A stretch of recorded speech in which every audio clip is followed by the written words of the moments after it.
اسی زمانے میں حضرت یونس علیہ السلام کو حکم ملا کہ تم ملک موصل کے شہر نینوا میں جا کر وہاں کے باشندوں کو ہدایت کرو، انہیں برے کاموں سے بچاؤ، خراب کاموں سے بچنے کی تلقین کرو، اللہ تعالیٰ کا فرمان ان لوگوں تک پہنچاؤ۔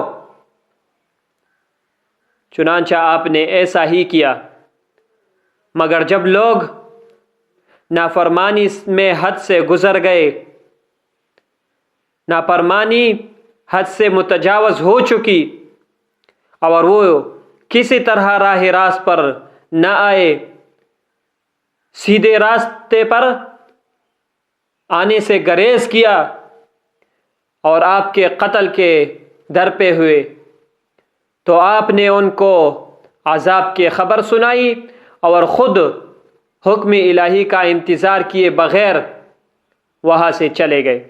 ایک علاقے کے طرف جاتے ہیں اور ایک جہاز میں سوار ہو جاتے ہیں۔ جب جہاز روانہ ہوا، سمندر کے بیچ میں پہنچا تو سخت طوفان آیا۔ ایک سخت طوفان نے اس کشتی کو، اس جہاز کو گھیر لیا۔ لوگوں نے کشتی کا سامان سمندر میں پھینکنا شروع کر دیا اور خدا سے دعائیں مانگنے لگے کہ یہ کیا مصیبت ہے، اے اللہ ہمیں بچاؤ۔ یونس علیہ السلام اس وقت جہاز کے زیر حصے میں سو رہے تھے۔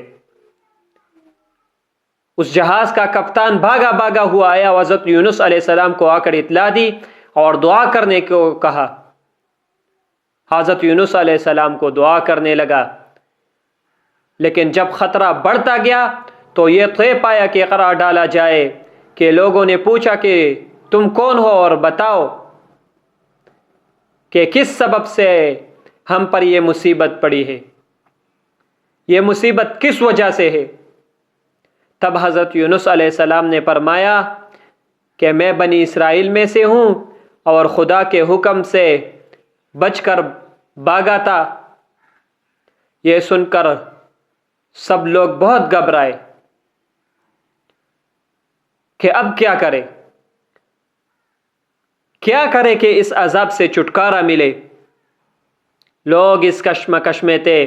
حضرت یونس علیہ السلام نے فرمایا کہ تم گھبراؤ مت، یہ سب پریشانی میری ہی وجہ سے ہے، یہ سب پریشانی میرے وجہ سے ہے، مجھے سمندر میں ڈال دو، طوفان رک جائے گی۔ طوفان روکنا چاہتے ہو تو مجھے سمندر میں پھینک دو۔ پہلے تو انہوں نے انکار کیا، لیکن حضرت یونس علیہ السلام کے اصرار پر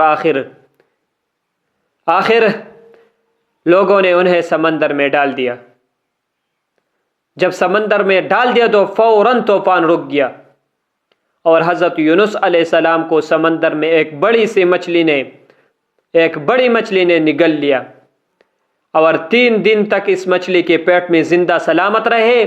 آخر اسی حالت میں بارگاہ الہی میں معافی مانگی اور اس اندھیرے کوٹھرے سے نجات پائی۔